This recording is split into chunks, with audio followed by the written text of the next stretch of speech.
Hey everyone, welcome to another episode of Meet the Captain Crew. Today I'm really excited to be with Afzal Ansari, who has been contributing to the Captain Project. And so welcome.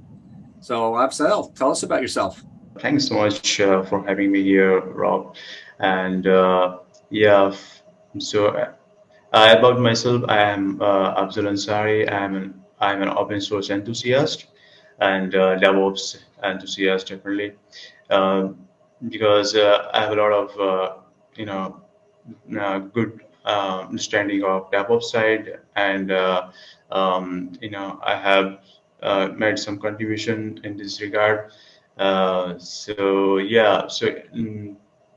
about my background, I did my graduation from one of the universities that is called IIIT Bhubaneswar in India, in computer science engineering. So that's all about me.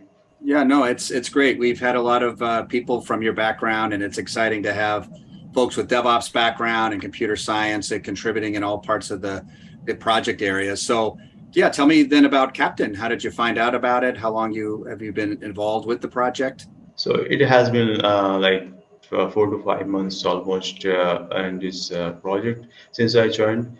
Um, Before this project, I had some good understanding of CI/CD, but I was exposed to Cobra CLI, which is a library to generate application and command files written in Golang as well as other languages. When I happened to find the Captain project under CNCF, I found some good issues, good first issues, and I explored a bit about that.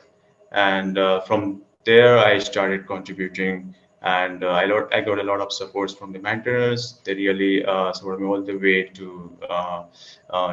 to complete my job. For others that are new to Captain, Captain's been an evolving project for almost 2 years now, starting with the CNCF, going from what's called a sandbox level, and now we've actually gone up to the incubating level. So there's a lot more visibility. People learn about it, and this is how people want to try it. So maybe Afzal, maybe that's a good segue because you've been working a lot on tutorials and helping people have resources to get started. Do you want to tell us a little bit about that? So I have a team like Meg and Adam Gardner. Really shout out to him because he had really has supported me all the way to run and up this tutorial. And so from this tutorial, you are now able to get the virtualization of Captain project. So that's great. Yeah. And so we'll put some links to how people can try out your tutorial. I'm sure you want some feedback. And just as our last thought, like any advice you'd give for people that want to be part of open source projects, like where can any advice or tips for how they can get started? So we need to have some, basic, the technology behind the project. So it's good to have some, good, pre-contribution to any cloud native project, or it's best. It really depends on your, in your, in your, your skill set. So let's say you have good skills in web development, so definitely you can contribute to the web development side. So you have a DevOps, you have some experience with that. Definitely you can choose for that. And when you start contributing to this project, you really develop a lot of skills, and it further helps you to build your skills as well as your careers in the future for your future. Yeah. Well, that's great. Well, thank you, Afzal. So I just want to thank you again for your contributions and being part of a Meet the Captain crew. So thank you again. Yeah, definitely.